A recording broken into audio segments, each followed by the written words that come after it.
how's it going, guys? My name is Zach with the Movie Castle, and today we're going to be taking a look at The Creature from the Black Lagoon Lives, issue number 1. This is put out by Image Comics and Skybound, and is an official tie-in comic to the Universal Monsters.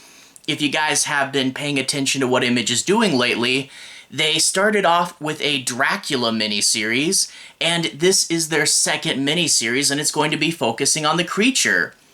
That's really cool. I really love the creature from the Black Lagoon. He has such a cool design, and I really do love that he's a kind of a misunderstood force of nature. And going into this comic, I was really excited that they picked him, and it is a pretty good comic. Right from issue 1, it's telling a new and original story that I think is pretty interesting. Obviously, being in issue 1, we're doing a lot of character setup, but it goes in a strong direction. I really do like our lead. Our lead is this female reporter, and she was almost drowned on an assignment by this tough gangster guy, and she survived, but is dealing with the post-traumatic stress of that. And I really do like the idea of taking, the old Universal movies, the idea of a Lois Lane go-getter reporter. That really fits within the old school characterization, but giving her a backstory, giving her PTSD, showing her struggle, it combines old school style characters with new school style characters really, really well. The idea that the bad guy she's going after drowns people, and she's followed him back to the island where the Black Lagoon is, and we know that there's something else, some other bad guy, and we're going to be kind of piecing together and find out what the creature's doing and what the humans are doing, and gonna see how she interacts with the creature. And yeah, this is issue 1. The creature's not in it that much because we are doing setup, but I am really excited to get to see him on the comic book page. I'm like, oh man, he looks cool as always, and I really am curious where they're going. I am curious what the relationship between these two will be, and overall, I just am so glad to get to see more with the creature. Like I said, an awesome monster. I really am glad we dived into him second, and I really do want to see all of the monsters get their own book. I hope this goes well. I hope we get several of them. I hope the Universal Monsters becomes a long-running franchise, and I'm curious who they're going to do next. Would logically be Frankenstein, but I'd love to see the Mummy or the Invisible Man. But I know Universal, they'll probably, for whatever reason, they have a strange obsession with the mole people, so I don't know how well that would sell, though. But here's hoping they do all the monsters. But if you guys want to see a closer look at this story, I'll talk about it in a little more specifics and show you guys some of the story, some of the art. I won't do major spoilers, but if you want a little bit of a deeper dive, no pun intended, but if you want a bit of a deeper dive, let's go ahead and switch over to the close-up camera. Alright, here we are inside the castle, taking a closer look at Creature from the Black Lagoon Lives. This is the Universal Monster line from Image and Skybound, $4.99 US, and 00121. So yeah, this is the B cover. I didn't know that when picking it up. I just thought, hey, that looks like the main one, but nah, I should have looked a little harder. But I think this is probably my favorite. As far as the bonus features in this book goes, on the back we get to see the cover gallery with all the covers, and yeah, I think this one's probably the best one. I mean, it even got the black and white version down there.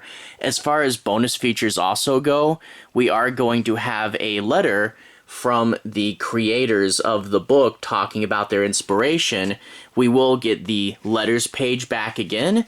This is continuing the Dracula letters page, and we will get a couple concept sketch pages there, which are pretty fun as well. Anyway, crack it open to the front. The writers are Dan Watters and Ram V. And the artist is Matthew Roberts. And we get to see a fun little picture of the creature there. In the further credits, Anyway, after that, let's get into the book proper. I'm gonna not be doing major spoilers. I want to dive in a little bit and take a look at some of the book story. So, not gonna cover the end, but let's look a little bit inside. We open up with the main girl having a PTSD trauma flashback to someone strangling her and trying to drown her, and she'll say things like, people say that drowning's the most peaceful way to go, but it sure as heck wasn't peaceful for me. And you do kind of get the idea of people talking about stuff they're unfamiliar with. But we see her waking up in a strange hotel, and she is out of her medicine, so she has to go out. And we get a flashback to her boss saying, look, I know you want to go after the guy that tried to kill you, but we really don't want to lose you. So she has followed this guy, this mysterious drowning person, to this island. And that, of course, is going to be the Black Lagoon Island. And we get to see a wide of it there. And when we pull out, we get to see the locals have carved some nice little creature from the Black Lagoon statues. That would be fun. I kind of want one of those. Anyway, she's going to the pharmacy because the guy was spotted there. Turns out she just missed him, but at least she knows that he is in town. And then later on, she is going to hear of a new drowning death, and she's going to talk to the coroner about it. And of course, why the coroner says, yeah, he was drowned, the locals suspect something is up, and they don't think it's the bad guy that caused him to drown, but it turns out someone already claimed the body, and she is going to have to follow them to the outskirts of town, and then, of course, into the swamp she goes. Yeah, so overall, I mean, you can guess what kind of crazy adventures she's going to have in there. Overall, I really do like this protagonist. The idea of overcoming PTSD, the idea of, wanting a goal really hard and, going way out of your comfort zone to try to find this guy. She kind of feels a little bit like a film noir protagonist, and I like how it's going to lead her to the creature, and I am curious how much of the stuff going on is going to have been the creature and how much is going to have been the bad guy of this book. The creature from the Black Lagoon does kind of follow these strange lines, so I really do want to see how the rest of this plays out. I love that we're getting an original story from issue 1, and yeah, I really do hope that they make these for every single Universal monster. I mean, we still have the Mummy, the Phantom, Frankenstein's a big one. I'm kind of surprised he wasn't second. But then like Dr. Jekyll and Mr. Hyde, that he only was a Universal monster because of the Abbott and Costello movie. We really need something more with him. But anyway, they'll probably do the mole people next, right? But anyway, to everyone who's watched so far, thank you for watching. To everyone who's liked and subscribed, thank you. You really are helping the channel out. I'll leave a relevant playlist on the bottom. How about my Universal playlist, where you can also see my review of the first issue of Dracula in there. Anyway, have a good day. See you guys again very, very soon. Relevant playlist on the bottom. Have a good day now.